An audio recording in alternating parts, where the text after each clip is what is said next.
जय श्रीमन नारायण। आज हम महाभारत की कथा में प्रवेश करते हैं। भगवान श्री कृष्ण ने द्वारिकापुरी में बहुत सुंदर नगरी बसाने के बाद वहां धर्म, शिक्षा, संस्कार एवं नीति का जो है प्रचार प्रसार करते हैं। जहां जहां भी पृथ्वी में अधर्म का वास हो गया था, उन अधर्मों का जो है विनाश करते हैं और इस प्रकार बड़े सुख से वो द्वारिका में रहने लगे। इस बीच में उनके ही वंश में जो पुरु वंश का उत्पत्ति हुआ था, जो पुरु वंश का विस्तार हुआ था, यह जो हरियाणा क्षेत्र में है, हस्तिनापुर में था। वहां पर युद्ध की स्थिति बन पड़ती है।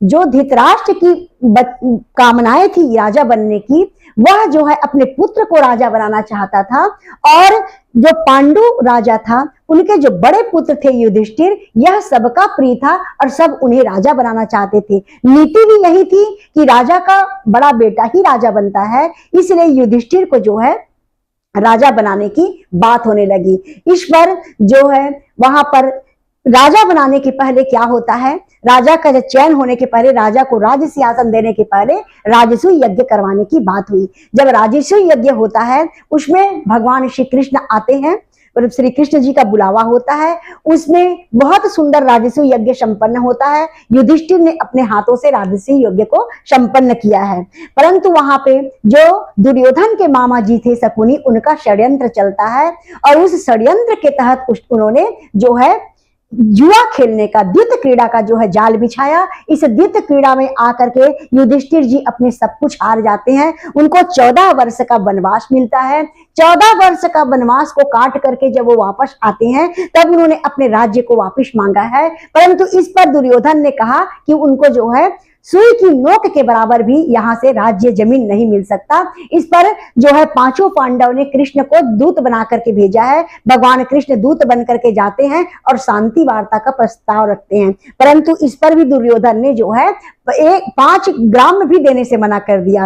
राज्य तो दूर की बात है, 5 ग्राम को देने से मना कर देते हैं। इस पर कृष्ण ने वहीं पर जो है महाभारत की उद्घोषणा करते हैं। वहीं पर से श्री कृष्ण ने महाभारत का उद्घोष कर दिया है और वापस आकर के निश्चित समय पर पांडवों के साथ जो है पांडव और कौरवों के बीच में कुरुक्षेत्र में जो है महाभारत का युद्ध शुरू होता है।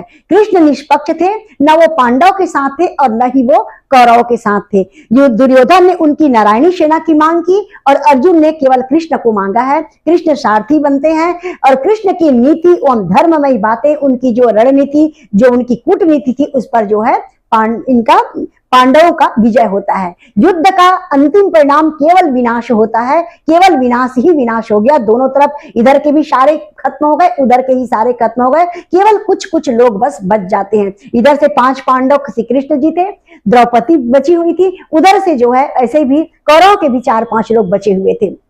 इस प्रकार विनाश ही विनाश हो जाता है। जितने भी अत्याचारी, आतताई, घमंड से भरे हुए जो राजा थे, उनका परिवार था, वो सब का जो है नाश हो जाता है। 18वें दिन युद्ध जो है 18वां दिन चला। 18वें दिन जो है भगवान कृष्ण के जो निर्देशन से भीम ने जो है दुर्योधन का जंघा तोड़ करके उसका वध किया है। इस पर अश्वत्थामा नाराज हो जाता है और नाराज होकर के जो है उत्तरा के गर्भ में पल रहे परीक्षित को भी ब्रह्मास्त्र से मारने का उसने प्रयास किया है। भगवान कृष्ण ने अपने सुदर्शन चक्र के माध्यम से उत्तरा के गर्भ की रक्षा की है।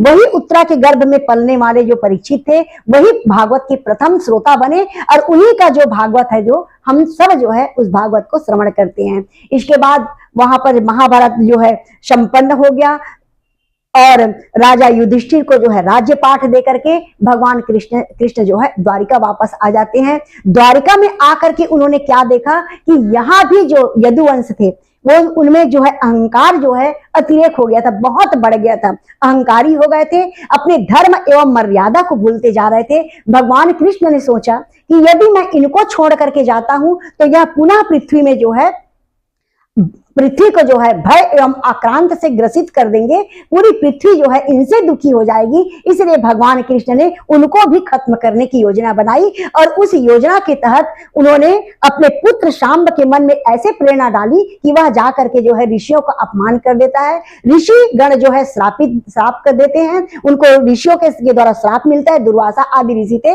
उन्होंने उनको श्राप दिया है कि जाओ, तुम्हारे जो पेट में जो छुपा करके लाए हमारी परीक्षा लेने के लिए, उन्हीं के द्वारा तुम्हारा विनाश होगा।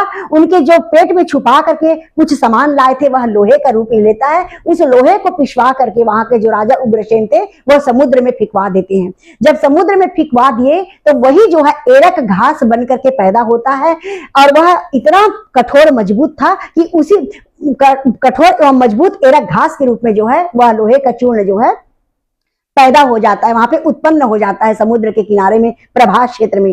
प्रभास क्षेत्र में एक पुण्य का समय आया, वहां पर जाकर के मेला लगता है, धर्म का कार्य चलता है। सारे यदुवंशी वहां पर इकट्ठा होते हैं और धर्म कार्य करते हैं। धर्म कार्य करने के बाद जब धर्म कार्य संपन्न हो गया, उन्होंने आपस में मद्यपान शुरू किया है। मद्यपान करके और उनके आपस में ही विवाद शुरू हो जाता है और आपसी विवाद में वही एरक को तोड़ करके एक दूसरे को मार करके वो अपना जो है इस प्रकार से संहार हो जाता है। इस प्रकार यह संहार लीला, कृष्ण की अंतिम यह संहार लीला जो है संपन्न होती है। सारे मारे जाते हैं और कृष्ण भगवान जो है वन में जाकर के एक पीपल के वृक्ष के नीचे बैठ करके जो है शांत रूप से बैठ जाते हैं। यह जो है उनका अंतिम जो है पृथ्वी में जो है स्थिति थी।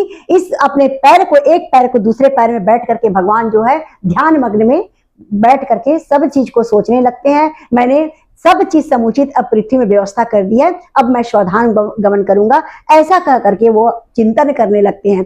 बलराम जी भी समझ गए कि यह जो है पूरा अपना समेट करके वापस जाने की इसमें है। कृष्ण के जाने के पहले समुद्र के तट में जा करके जो है बलराम जी लेट जाते हैं और वहां उनके मुख से जो है शेषनाग ने जन्म लिया है और वही शेषनाग निकल करके समुद्र में समा जाता है। सफेद रंग के शेषनाग जी का जन्म होता है। उनका रंग जो था, उनका कलर रंग जो था सफेद वर्ण का था। वह मुख से भयंकर विशाल शेषनाग का जन्म हुआ और जो कि समुद्र में जाकर के विलय हो जाता है। इस प्रकार बलराम जी शरीर को छोड़ते हैं। भगवान कृष्ण अपने स्मरण किए रथ को, भगवान कृष्ण का रथ जो विष्णु जी का रथ आता है प्रकट हुआ। शंख चक्र गदा जो है सब जो है साक्षात शरीर के रूप में प्रकट होते हैं। भगवान कृष्ण ने अपने रूप का संवरण किया है। भगवान कृष्ण अपना शरीर नहीं छोड़ते, अपने रूप का संवरण करते हैं। शंख चक्र गदा पद्म के रूप में भगवान विष्णु के रूप में परिवर्तन होते हैं और जाकर के रथ में बैठ गए।